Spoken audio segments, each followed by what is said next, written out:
Speaking of affection, what is this thing you wrote about getting Craig flowers? Oh my God. This is one of the best things that's ever happened to me ever. So on Monday, Craig was in, I think, Washington, D.C. Him and Austin were doing like a live Pillows and Beer show. But it was also the day that his book was launching. If you have, like, what's the name of his book? Pillow Talk? Yeah, Pillow Talk. Yeah. How do I know? I just guessed, actually. I'm like, that would be a good name for him. So if you haven't gotten his book, it's really, really good. I was like, it's Harry Potter? The only book I've read this year because it was just so good. Okay, so he's doing like all this press for his book launch day. So in the morning, I like didn't talk to him because I knew he had something at like 11. I knew he had something at like 12. I had something at 10 a.m. We get so it. like we just Your like boyfriend didn't. has a job. We got it. Or whatever. Sorry, we're busy. We work.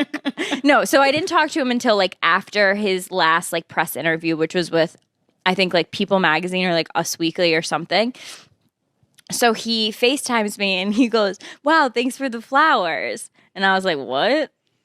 He was like, "Did you send me these like purple flowers for my book launch day?" And then I thought like, oh my God, what an asshole. I didn't even think to even send him something for his book launch.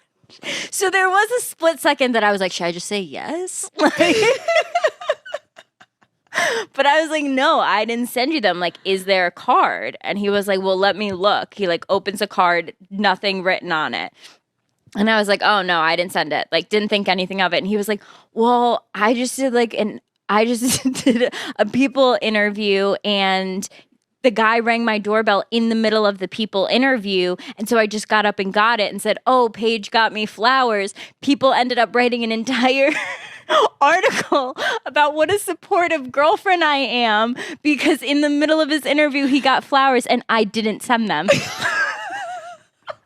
And now that's why you can't always trust the media, folks. And now I will look like such an asshole because not only was I not supportive, it didn't even cross my mind. My question is, who the fuck is sending your man purple flowers? Right? Very detailed. Right? It's clearly what a girl would do. No man would match the cover of the book with the flowers. I was like, who delivered it? What is the name of You're like, the I know florist? Des has a second family, but we all know that. We don't know about your other families. Right. Interesting. That's hilarious. And it reminds me of Us Weekly when they first interviewed me about Des. And what happened? And they were like, what's it like being with someone who's 45? So I played along. We've never seen one before. I played along and I'm like, I'm afraid he's going to die every day.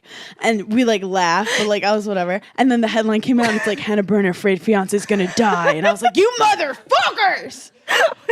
Oh, God. That is so it's like, good. Paige is the most generous girlfriend and Hannah's checking Dez's pulse every day to wait for. So anyway, so that was like my early week laugh. And I have been telling everyone that story. You're like, so that was the only dopamine hit of the week. And then it went downhill from there. Yeah, and I've been in a pretty intense spiral ever since. Same.